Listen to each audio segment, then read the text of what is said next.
Supreme court ने 7 नवंबर को अपने फैसले में गरीब सवर्णों को 10% आरक्षण देने के लिए मोदी सरकार के कानून पर सहमति दी थी। उस समय कांग्रेस महासचिव जयराम रमेश समेत कुछ नेताओं ने फैसले का स्वागत किया था।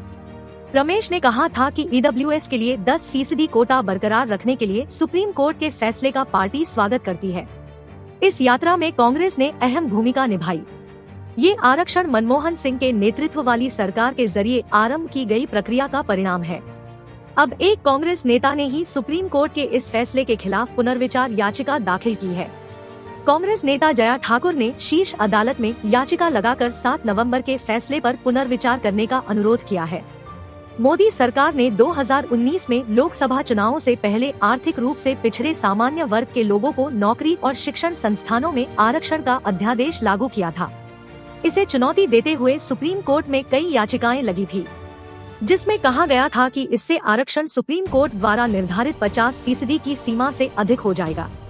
हालांकि सरकार का तर्क था कि यह व्यवस्था 50% के दायरे से छेड़छाड़ किए बगैर की गई है, यानी पहले से जिन्हें आरक्षण मिल रहा है उन्हें इससे कोई फर्क नहीं पड़ेगा।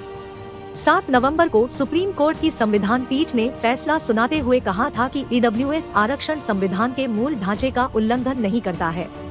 हालांकि तत्कालीन सीजेआई यूयू ललित और रविंद्र भट्ट इसके खिलाफ थे, लेकिन 3 जज इसे पक्ष में थे, इसलिए इस कानून पर सुप्रीम कोर्ट की मुहर लग गई थी।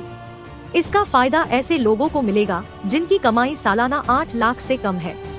1991 में तत्कालीन प्रधानमंत्री पीवी नरसिम्हा राव ने गरीब सवर्णों को 10% आरक्षण देने का फैसला किया था, लेकिन 1992 में शीर्ष अदालत की 9 सदस्यीय पीठ ने इसे असंवैधानिक करार देकर खारिज कर दिया।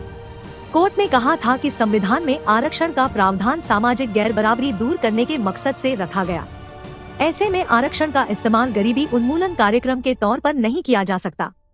इसके बाद 2003 में भाजपा और 2006 में कांग्रेस सरकार ने एक कमेटी बनाकर आर्थिक रूप से पिछड़े वर्गों का अध्ययन कराया, लेकिन कानून लागू नहीं हो सका।